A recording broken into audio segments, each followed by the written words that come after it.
Vamos orar. Senhor, nós somos gratos a Ti, porque Tu nos fizestes a Tua imagem e semelhança, e um dos aspectos disso é que nós somos seres que pensam a realidade criada pelo Senhor. Amém. Quando nós refletimos, nós temos experiências verdadeiras do Senhor que é revelado no mundo que Tu mesmo criastes.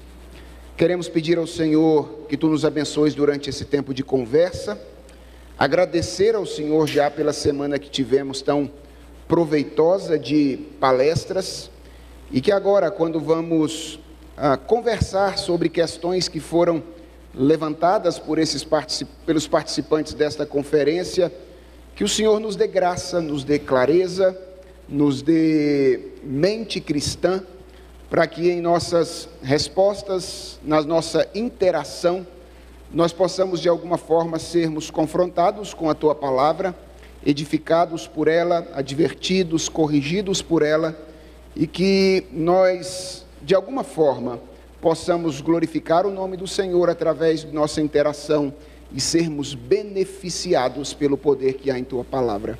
É a oração que nós fazemos em nome de Jesus. Amém. Amém.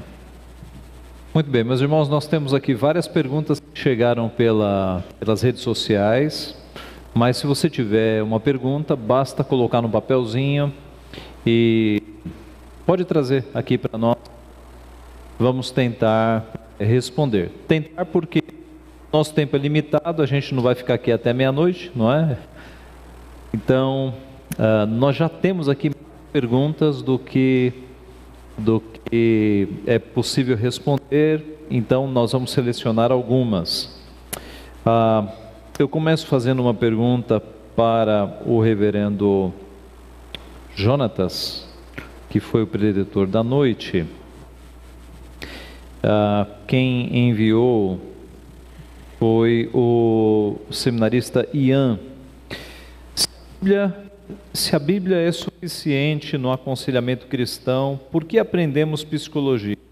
As lições de psicologia devem compor nossos pressupostos na hora de aconselhar alguém? Quem é? Só para eu...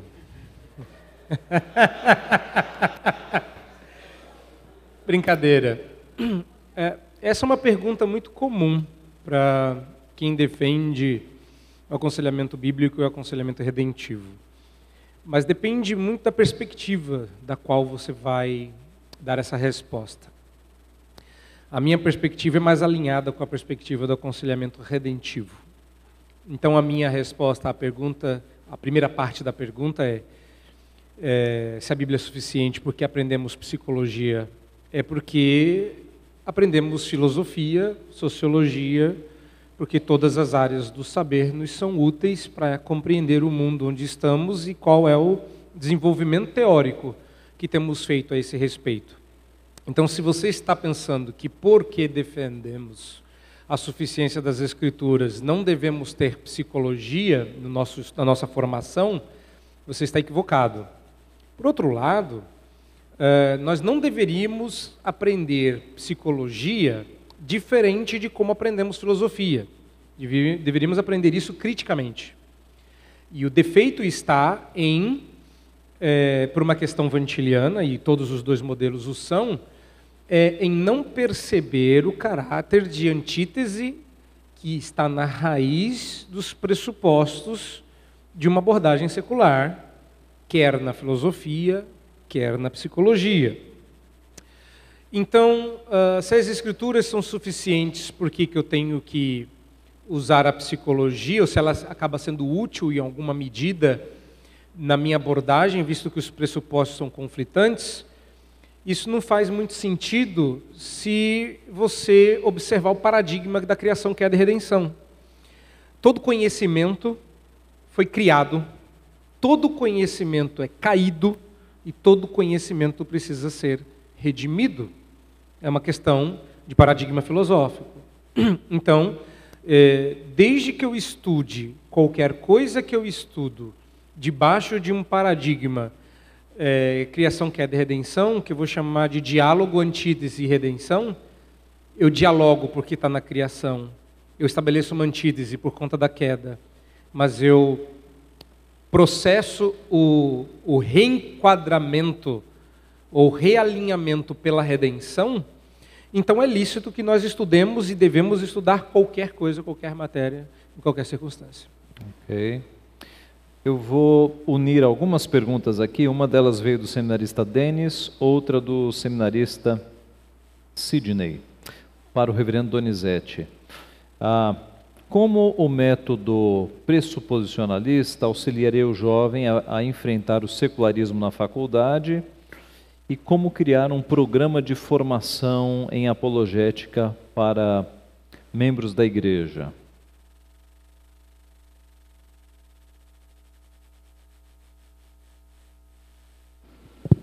Podemos dizer que a primeira coisa é a segurança que o método gera nesse jovem. Ele não vai enfrentar uma outra cosmovisão inseguro. Ele vai encará-la com toda a convicção de alguém que sabe que tem uma base epistemológica forte, pautada em um padrão definitivo, único, exclusivo, e que terá uma força em termos de confrontos gerados muitas vezes nesses ambientes, porque você tem ali algo bem diferente do que nós pensamos. O pressuposto é outro, né, dentro de uma base que nós chamaríamos assim negativa. Há uma certa religiosidade no contexto, então esse aluno já saberia que estaria enfrentando uma outra religião, mesmo que ela receba o nome de ateísmo, agnosticismo, deísmo, ou qualquer ismo que ele possa enfrentar. Ele saberia que, na verdade, antes de tudo, os corações ali estão transparecendo o que de fato são, religiosos, mas como nós diríamos, numa profundidade pecaminosa. Então essa segurança seria a base fundamental para o seu ingresso e para os próximos anos que viveria no contexto acadêmico, com toda essa estrutura que nós chamamos de uma estrutura lógica do pensamento, tendo a palavra de Deus como referência. Eu acho que isso seria um dos pontos fundamentais. Agora, é claro, dentro dessa perspectiva cristã, um coração pronto para atingir essas pessoas com amor, vamos dizer, sem aquela visão de guerra ou de batalha maniqueísta que geralmente é trabalhada, como se fôssemos nós contra eles. Seria algo natural em termos de comportamento e de atitudes. Isso seria muito tranquilo para alguém que tem essa visão pressuposicional.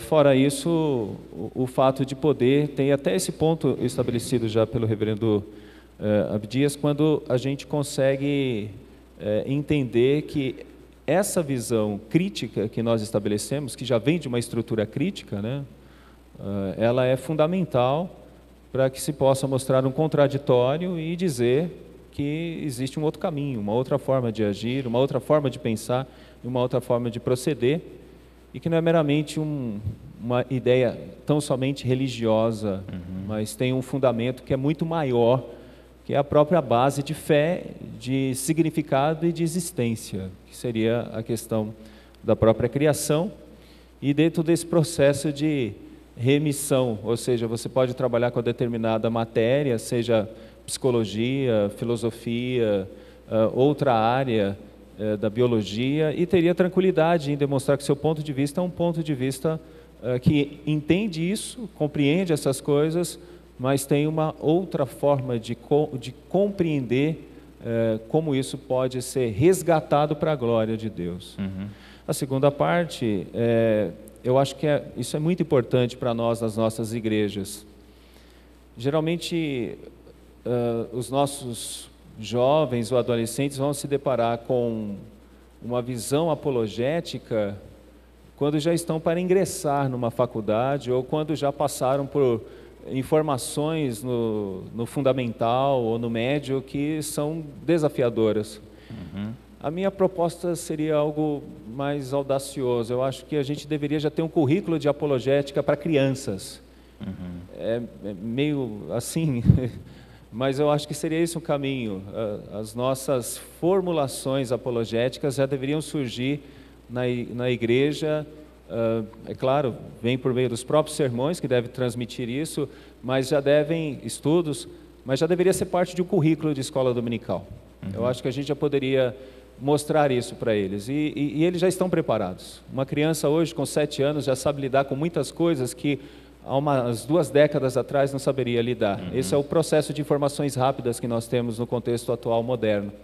Então eu creio que um momento especial, depois de reflexões como essa que nós tivemos, de repensar o currículo de escola dominical, revistas de escola dominical, livros dedicados a crianças, mas que já possam transportar essa visão de um conceito apologético. E diria com tranquilidade, já deveria entender como nós pensamos, como isso é importante, e outra forma também já como os outros pensam, como eles imaginam a realidade dentro de uma visão religiosa caída, né, que gera aí uma série de contraposições que geralmente pensam que são a correta. Geralmente, quando eles se deparam com a faculdade, eles vão imaginar, essa é a correta.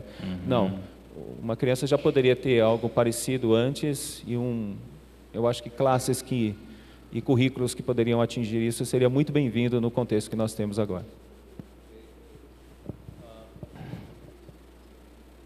Reverendo Felipe Fontes, como conciliar o pressuposicionalismo com a teologia da graça comum? O ímpio tem ou não condições de entender determinados aspectos da teologia? O ímpio tem ou não condições de ser um governante justo para uma nação?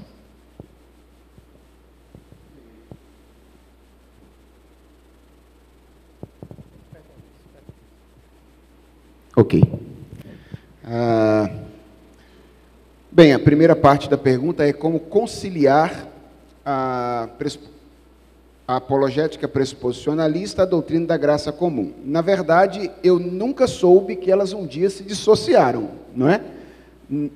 Eu tentei mostrar na minha segunda palestra, na terça-feira, que existe conhecimento de Deus disponível a todas as pessoas no mundo, e que esse conhecimento não é apenas algo possível, mas é algo adquirido, segundo Romanos capítulo 1.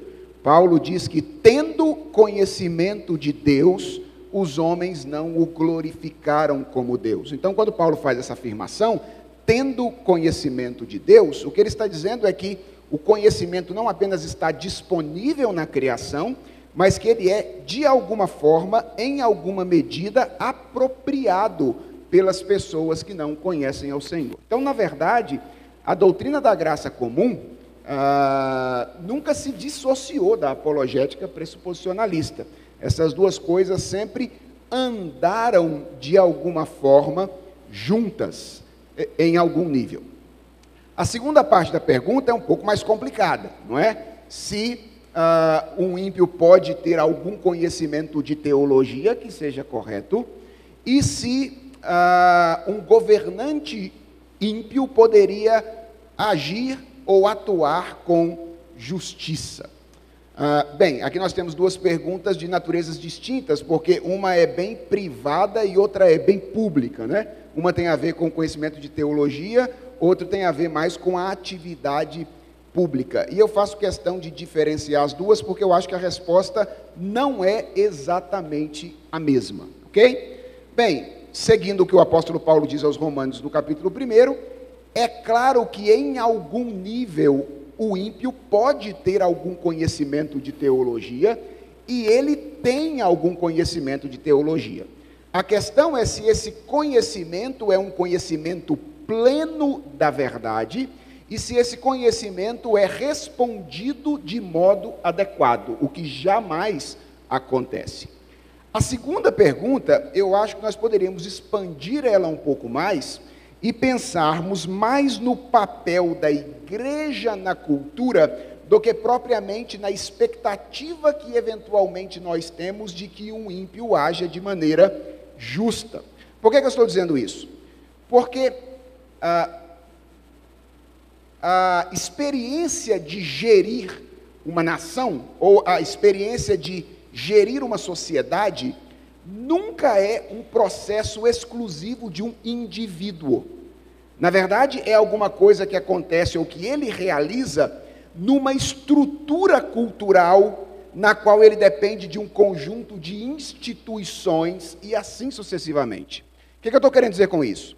Que eu creio que nós deveríamos pensar na influência do Evangelho sobre a cultura, de modo que as instituições e os costumes fossem estabelecidos de forma tal que as pessoas fossem estimuladas, pelo menos a pragmaticamente atuarem de acordo com os padrões que estão estabelecidos. Então veja, é claro que eu não creio que um ímpio pode governar com a justiça que procede do Evangelho.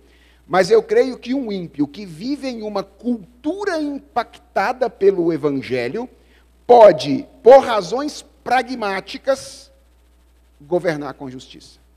Até porque as instituições e os costumes, de alguma forma, o coagem a fazer isso. Então, o ideal é pensarmos em como é que a igreja pode impactar a cultura de um modo que valores, costumes e instituições exijam a atividade de pessoas de maneira mais justa.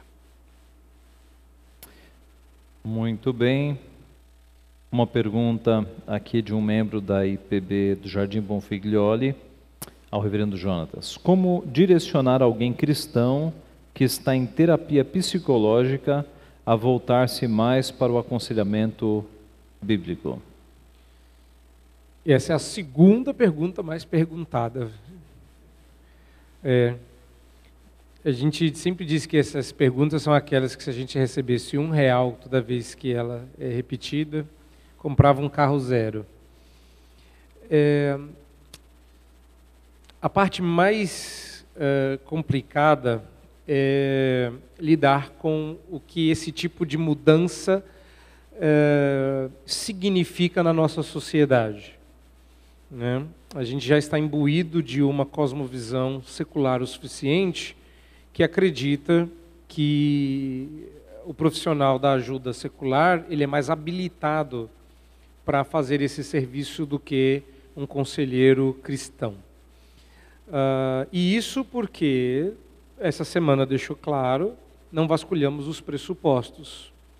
Então, ainda que o caminho mais eficaz fosse apresentar os equívocos e os pressupostos que essa abordagem terapêutica, porventura, tenha de oposta à fé cristã e dos ganhos que alguém teria da perspectiva do aconselhamento cristão, eu acho que algumas poucas coisas fazem a diferença. A primeira delas é que, por mais que a psicanálise não seja exatamente psicologia, Sigmund Freud ainda é a grande influência, é uma das grandes influências da psicologia.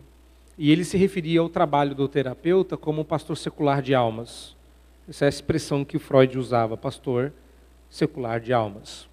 Então a ideia é que, ainda que o profissional da área de ajuda não queira, ele está fazendo uma espécie de pastorado. Adams entendia isso até como uma característica rival à do pastor. Como vocês bem perceberam, o Václav já entende que terapia, se encapsulada por redenção, é válida. Então a primeira pergunta é se essa pessoa está fazendo, que tipo de terapia essa pessoa está fazendo. E a segunda coisa é lembrar essa pessoa que na psicologia não se usa a expressão cura. Você não tem nenhum problema listado no DSM, que é a Bíblia da psicologia e da psiquiatria, que a cada edição que passa praticamente dobra de tamanho, é um exagero, mas ela já está bem grandinha, poucas enfermidades listadas ali recebem alta ou cura depois da terapia. E uma das premissas do aconselhamento, quer bíblico, quer redentivo, é que você não passa muito tempo fazendo aconselhamento e o resultado final é a liberdade para a qual Cristo te libertou do problema que você está tratando. Então, passar 10 anos fazendo psicanálise é algo normal, passar até 2, 3 anos fazendo terapia é algo normal, e os casos mais difíceis de aconselhamento chegam a 6 meses, 8 meses. Então você tem um ganho aí em termos de eficiência. Você trabalha menos e sai curado. No outro você gasta mais. E se você fizer com um pastor, sai mais barato. Né? Pastores geralmente não cobram. Mas a gente pode rever isso a qualquer momento. Ok, reverendo Felipe,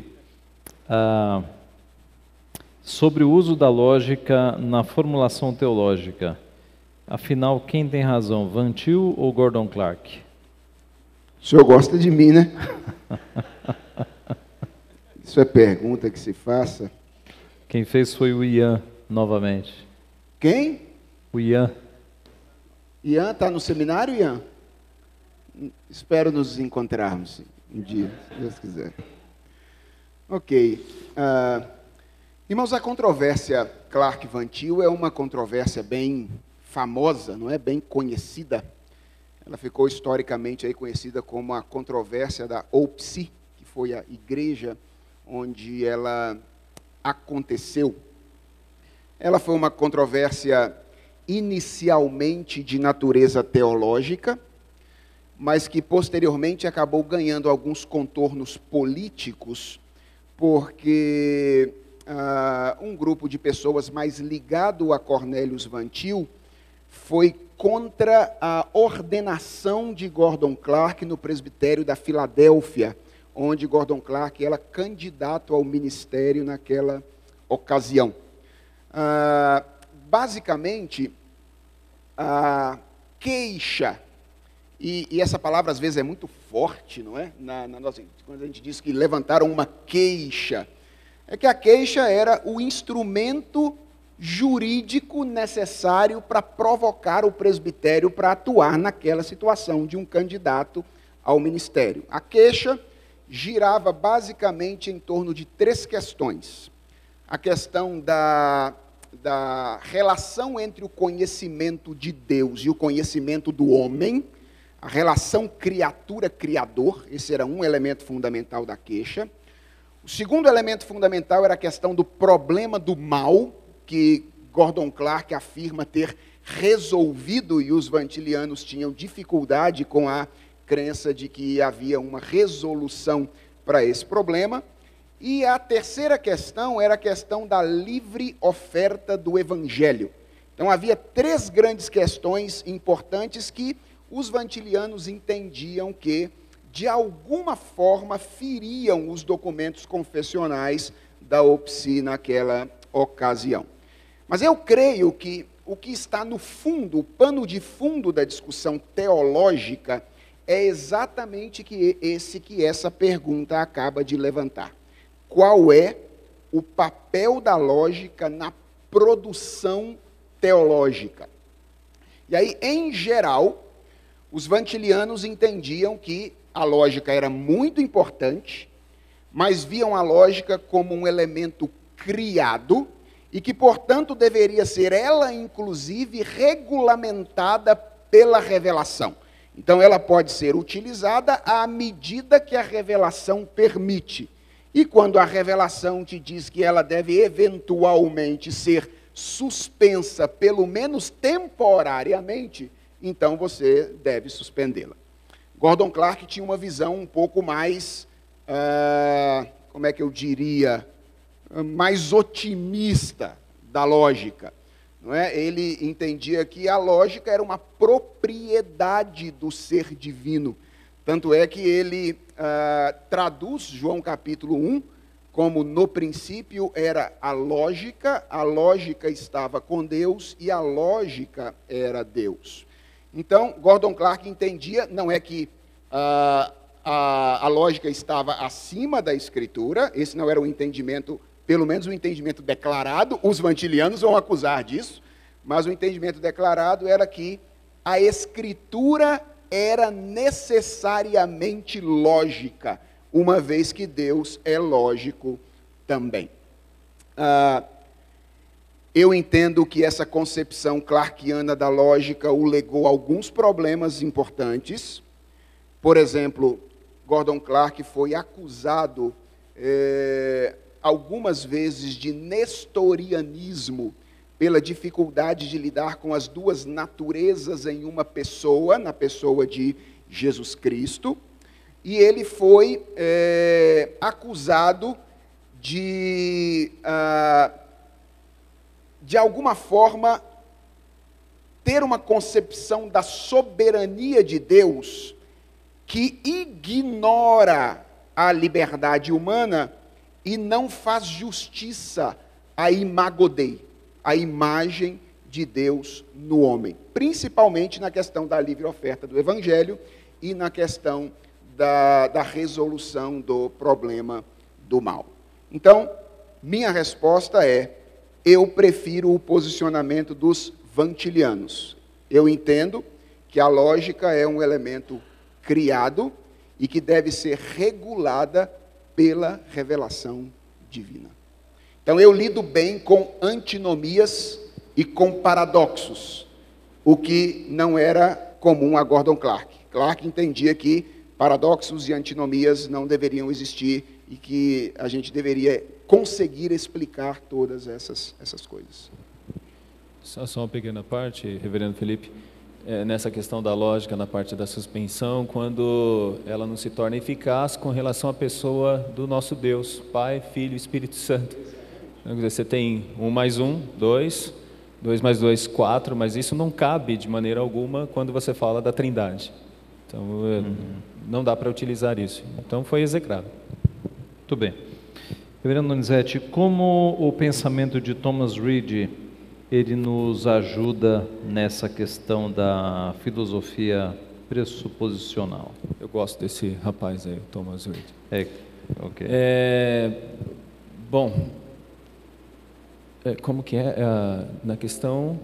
Como o pensamento do Thomas Reid nos ajuda na questão da filosofia pressuposicional? Deve ser descartado ou nos ajuda? Ok, eu acho que alguma coisa assim. Bom, o que nós vamos perceber é o seguinte, isso faz parte ainda das minhas pesquisas, eu acho que o reverendo Felipe pode ajudar. O Thomas Reid, ele vai nos dar uma informação em meio às grandes confusões da época dele, principalmente com as dificuldades com o Berkeley e com o David Hume, o Locke, com relação aos aspectos empiristas daquele momento. Então, todos eles, de alguma forma, diziam que os sentidos, eles não nos dão todas as informações exatas da forma como nós poderíamos absorvê-las. E, sendo assim, vamos pegar o Hume, você tem impressões, pode ser chamadas de fracas ou de fortes, mas você tem impressões. O Thomas Reid, ele trabalha uma outra formulação que chamamos assim de senso comum. E o senso comum mostra que a realidade está no próprio sujeito e também no próprio objeto. Então você pode conhecer as coisas como elas de fato são. E ele chama isso de poder, há um poder para que isso aconteça. Ele chama isso de uma epistemologia providencial. Então era uma das formas de tentar resgatar isso em meio ao caminho que estava sendo tomado, que seria o ceticismo. Eu posso encontrar, por exemplo, em o Herman Bavinck, essa preocupação. A gente pode encontrar isso em Princeton, a gente pode encontrar essa preocupação inicial em Princeton, e eu creio que a gente pode encontrar isso também no Hermann Doivert.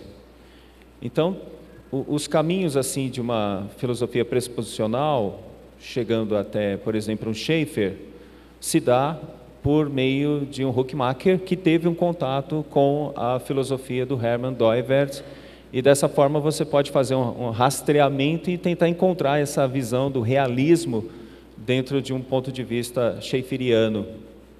Então, dessa forma, eu creio que pode ter um encontro, sim. Agora, com Clarke, de jeito nenhum. Clarke, a sua base é kantiana e huminiana, ou seja, de David Hume. Então, em Clarke, eu acho que seria impossível. Minhas pesquisas, eu creio que em Van Til é possível encontrar, mas eu creio que é necessário mais pesquisas sobre isso, e eu creio que especialistas nesse grupo seria o próprio reverendo Davi Charles Gomes, ou até mesmo o próprio reverendo Felipe, para dar mais base para a gente quanto a isso. Mas, quando nós olhamos, por exemplo, para uma perspectiva de realidade, o que nós encontramos é um mundo criado.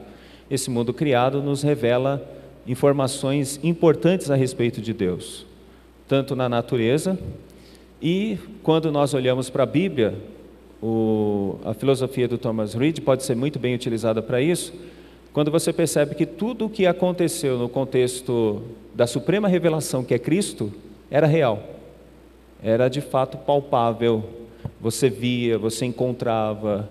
Então, quando você tem informações sobre o céu, na suprema revelação que é Cristo, e quem teve contato com essa revelação foram os apóstolos, então você tem uma informação real, você tem uma informação que te dá base para defendê-la, amá-la, morrer por ela, como aconteceu com os próprios apóstolos.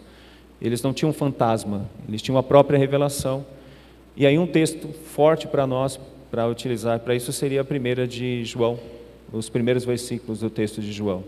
Então, nesse sentido, eu digo que Thomas Reid pode servir como uma espécie de base para essa nossa discussão e para a formulação de um ponto de vista pressuposicional.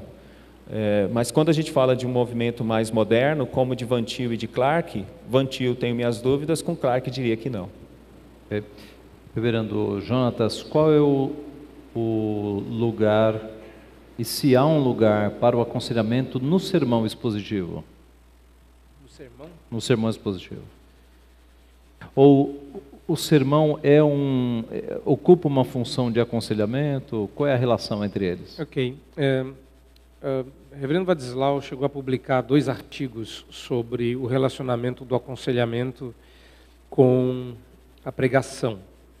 Mas, de maneira geral, os conselheiros bíblicos enxergam, e os redentivos com eles, que a pregação e o aconselhamento são faces de uma mesma moeda.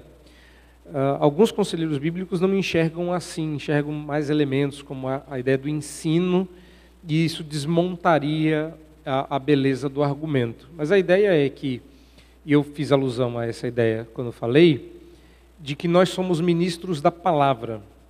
E qualquer pessoa que se envolve com aconselhamento, de certa forma está se envolvendo com uma faceta, com um aspecto do ministério da palavra, que é a ministração privada ou particular da palavra de Deus, que não tem a mesma postura da pregação.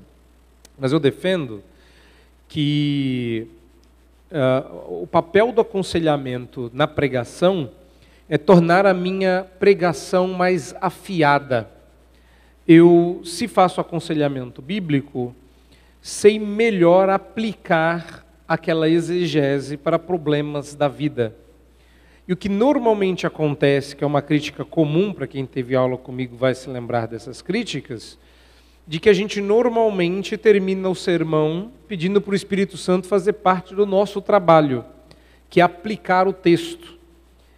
Eu acredito que aplicar o texto é trabalho do pregador. Quem vai torná-lo eficaz na vida da pessoa, ou seja, fazer com que aquelas verdades atuem no coração, sem dúvida é o Espírito Santo. Mas quando eu faço aconselhamento, eu enxergo o caráter prático da minha exegese. Do outro lado, se eu sou responsável na minha pregação, eu estou colecionando um conhecimento exegético de certos textos das Escrituras. Isso torna meu aconselhamento mais fiel à palavra. Então eu diria que qualquer pregador deveria ser um conselheiro, se não por força da missão, pelo menos para treinar a capacidade de aplicação. E por fim, o aconselhamento redentivo, na pessoa do reverendo Vadislau, ele dá um passo além quando ele diz que nosso trabalho não é só aplicar o texto. Isso Adams já dizia em Verdade Aplicada. Aliás, um livretinho excelente, que deveria ser traduzido para o português, fica a dica. Mas ele diz que a gente não só aplica o texto, mas a gente também implementa o texto. Ou seja, na aplicação eu estou respondendo o que esse texto tem a ver comigo. Na implementação eu estou respondendo como eu faço o que tem a ver comigo na minha vida. Como é que eu ponho em prática essa verdade? E esse seria o papel, digamos, utilitário do aconselhamento para a pregação. Ela tornaria a minha pregação mais prática e a pessoa sairia sabendo mais do que a verdade do texto. Saberia como essa verdade se aplica a mim e como essa verdade pode ser colocada em prática na minha vida. Ok. Eu vou juntar duas perguntas aqui, uma do Lucas da Igreja Presbiteriana de Vila Natal e uma do seminarista Armando. A do seminarista Armando: qual a importância da apologética na grande comissão? Partindo da ordem de discipular, ensinar e batizar. E se a efetividade da antítese radical depende, além da dedicação ao estudo, da ação sobrenatural do Espírito Santo, como saber a hora de parar em uma abordagem? Alguém gostaria, além do reverendo Felipe, de responder? Só o reverendo Felipe, então. Ok. Irmãos, a apologética foi trazida para se tornar uma companheira da evangelização, principalmente pelo trabalho de Francis Schaeffer. Schaeffer foi quem uniu essas duas coisas. Na verdade, Schaeffer chamava a apologética de pré-evangelização. Então, é aquele momento em que, para usar a linguagem pictórica do Schaeffer, você tira o telhado do indivíduo, essa é a expressão que o Schaeffer usava, não é? Deixa o indivíduo vendo estrelas, e então depois apresenta a resposta do evangelho para ele. Então, o Schaeffer entendeu que a apologética deveria necessariamente acompanhar a evangelização. Há uma razão contextual para isso. Qual é a razão contextual? É que durante um longo tempo na história da humanidade, a matriz de pensamento das pessoas foi cristã. Então, não necessariamente você precisava da apologética para evangelizar alguém, porque ela foi criada com uma matriz de pensamento cristão. Mas Schaeffer entendeu que, depois da modernidade, principalmente no mundo contemporâneo, as pessoas já não são mais criadas e educadas numa matriz de pensamento cristão. Elas têm, ou elas são educadas numa matriz de pensamento secular. Portanto, não é suficiente da perspectiva humana, ok? Por que eu estou dizendo da perspectiva humana? Porque Deus, meus irmãos, pode fazer o que quiser. Ele pode usar qualquer tipo de abordagem, até uma abordagem completamente desajeitada, para fazer uma arruaça no coração de um indivíduo, ok? Então nós temos que ter clareza disso. Como no caso de Jonas, não é? Aquele sermão mal feito, com má vontade, que só tinha justiça, não tinha graça, só tinha juízo, e Deus fez uma arruaça em Nínive. Deus pode fazer isso. Mas da perspectiva humana, construir não é mais suficiente no mundo contemporâneo. É necessário desconstruir para então construir. Então, por uma razão contextual, eu diria, a apologética é fundamental no processo de evangelização do homem contemporâneo. Uma coisa para a qual nós não estamos atentos é nosso processo de discipulado e de evangelização no mundo contemporâneo precisa discutir fundamentos, precisa discutir pressupostos. Não basta hoje dizer Jesus Cristo é a verdade, porque o conceito de verdade no mundo contemporâneo é problemático. Verdade para as pessoas é aquilo que funciona para mim. Então, enquanto Jesus funcionar para mim, legal. O dia que ele não funcionar mais, eu abandono Jesus. Qual foi o problema? O problema é que a mobília intelectual não foi substituída, não foi trocada. Então, é necessário fazer apologética como um acompanhamento da evangelização no mundo contemporâneo. Quanto à segunda pergunta, que é, quando é que eu sei que eu devo parar ou não parar, continuar num processo de debate ou de conversa apologética? Vocês já viram um filme de samurai? Quando o samurai está treinando, não é, o seu aprendiz, e o aprendiz faz essa pergunta para o samurai, e o samurai, no alto de sua sabedoria, olha para o aprendiz e diz: você saberá, filho. Você saberá, filho.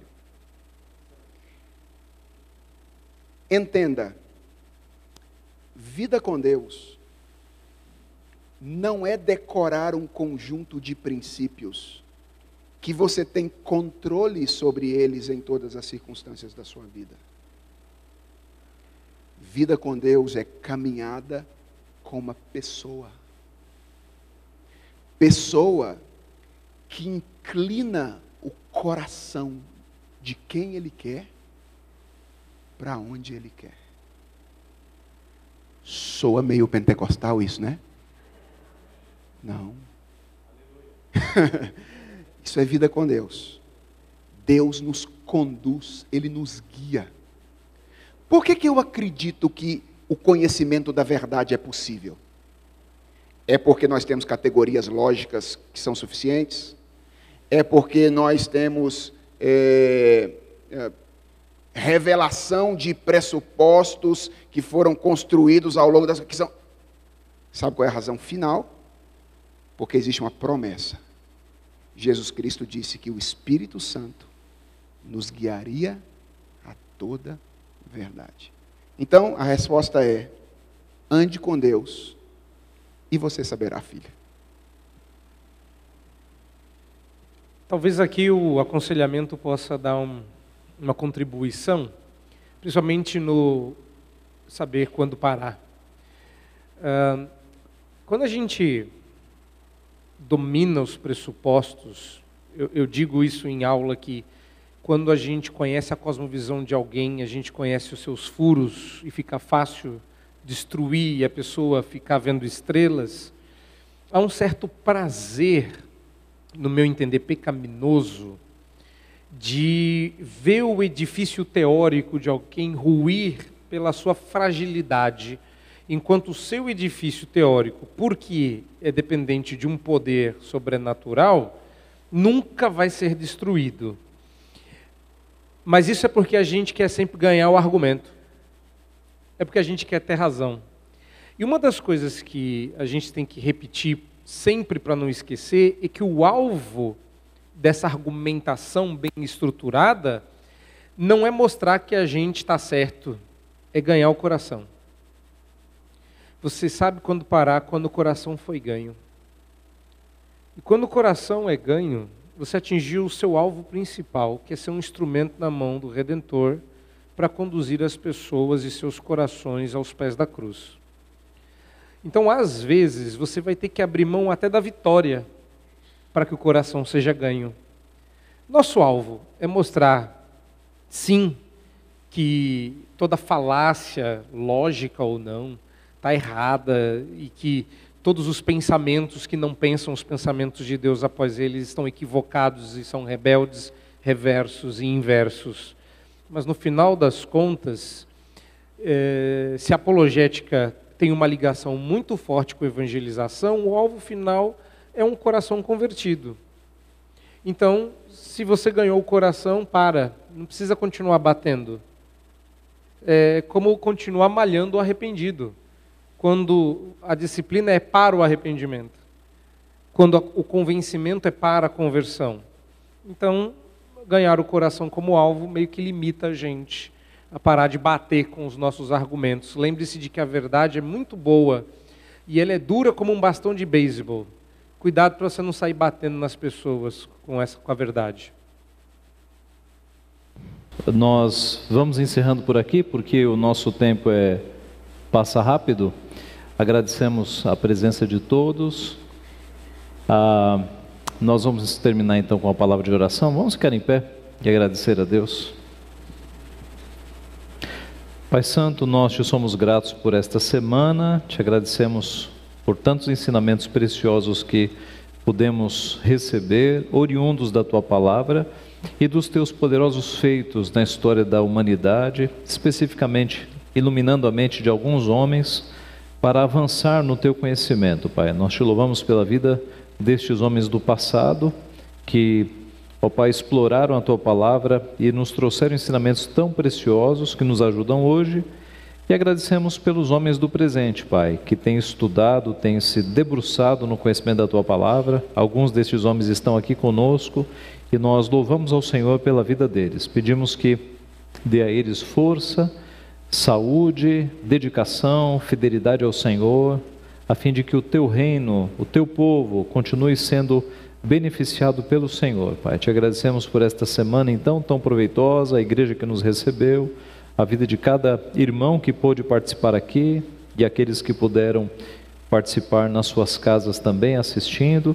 Pedimos que nos abençoe, que continue cuidando da tua igreja aqui no nosso país, para que nós sejamos cada vez mais fiéis à tua palavra e avancemos, Pai, na pregação do teu nome. Dá-nos agora um retorno aos nossos lares embaixo da tua proteção, Pai. Nós pedimos em nome de Jesus. Amém.